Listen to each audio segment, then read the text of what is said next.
Hello everyone, we're back here in his secret place, back in our mini studies of the Word in less than 10 minutes. And today we're going into part 4 of the Knowing God series. And this one we're going to be looking at how is it that God reveals himself to us. And we're going to have to spend a couple episodes on this because there's so much to talk about how it is that God reveals himself to us.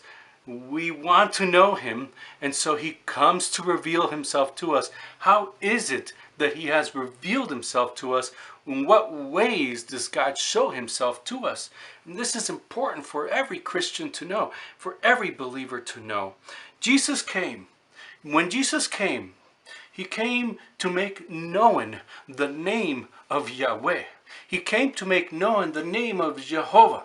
He came to make known the name of God. And it is not that they did not know, to those he proclaimed to, who is it that was God. They had read the scriptures. They knew who it was that he was talking about. Still he came to make known God, the Word of God. He came to make known that he has the name of God on him. He came to make known that name. He brought a banner. And what was that banner? It was the Word. You see, when we're proclaiming the name of God, what we're doing is we're proclaiming the Word of God in us. And Jesus came proclaiming the Word of God. He came proclaiming as God in the flesh. He came proclaiming the Word of God made flesh. He came to proclaim that the name of Jehovah was in him. The name of Yahweh, the name of God was in him. Elohim, the name of Yah, the name of El Adonai, the name of God Almighty was in him. And how is that name manifested?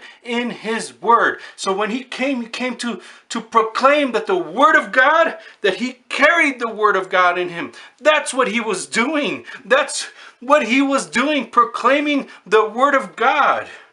He came to make known God in the flesh.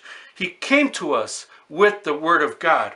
Now, in John chapter 17, verse 25, it says, O righteous Father, and this is Jesus speaking, he's saying, O righteous Father, the world hath not known thee, but I have known thee. So Jesus knows the Father, but I have known thee, and these have known that thou hast sent me. So they believed in him, and they believed that he was the Word of God made flesh, that he came from the Father, and that he knows the Father. So they believed that he has sent him.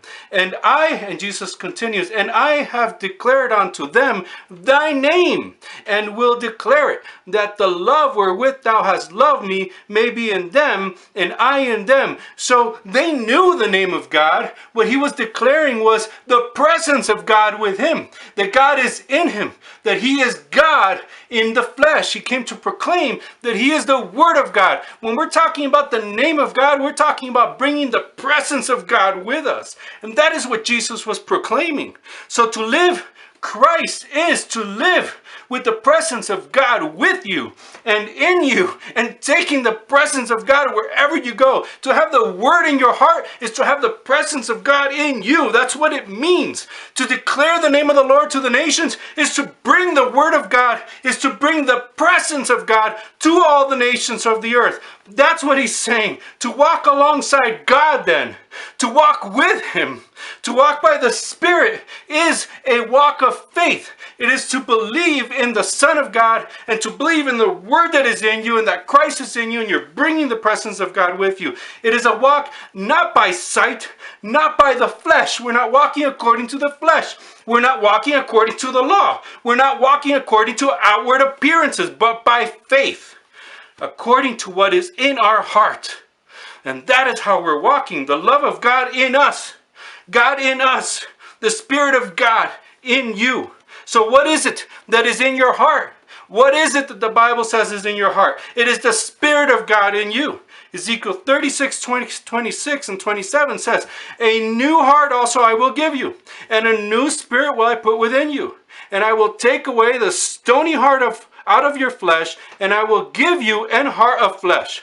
And I will put my Spirit within you. It says, I will put my Spirit within you and cause you to walk in my statutes and ye shall keep my judgments and do them. We will walk with the presence of God. God loves us so much. What he wants is for us to be with him, right next to him, alongside with him, walking in the Spirit, walking by faith. The gospel is a covenant of the Spirit, you see. The gospel of Christ is a covenant of the Spirit of God. The law is a covenant of the flesh. It is a covenant of outward appearances. The gospel of grace is a Holy Spirit covenant where Christ has released us from the bondage of sin and death in the flesh, sending his Spirit to dwell with us and within us, making peace with God Almighty.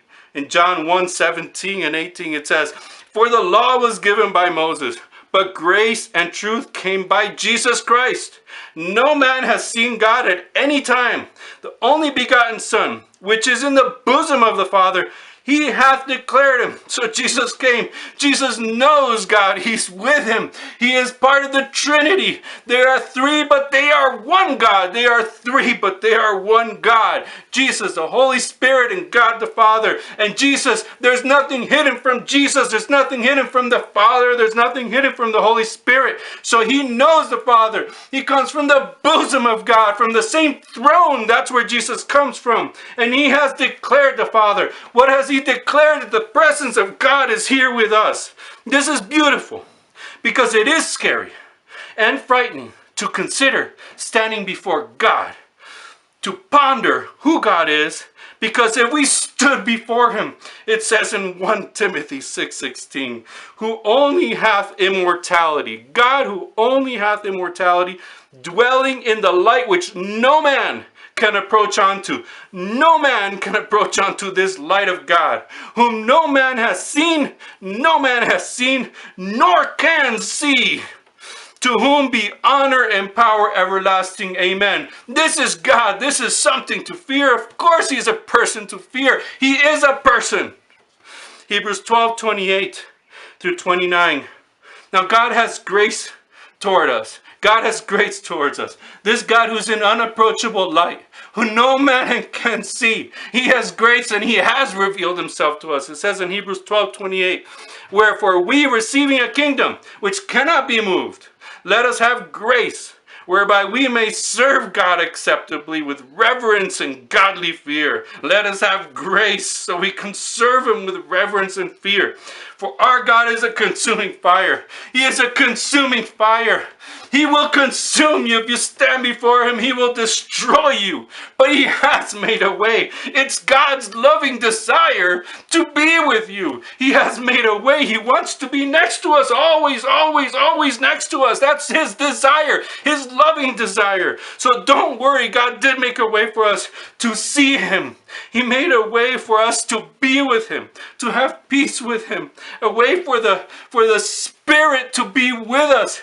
So it would be like those days in the Garden of Eden where the Spirit of God and God walked along them, where it was combined with the natural world, and that veil that divided us is gone. And now that Spirit of God is in us, walking with us, and that Eden is in us. Eden is in us. Heaven and earth, it's in us now. And the Holy Ghost lives in us and has planted the tree of life in us. The tree of life in us. We are now God's temple. We are now God's habitation. And that's what he did for us. That is the amazing miracle of grace of God, so that he could be with us. His loving desire to stand next to us all the days of our lives and us be with him in his tabernacle, meditating on his word and under his wings and in his secret place. And as always, children of God, let us just give all the glory to God Almighty. Amen.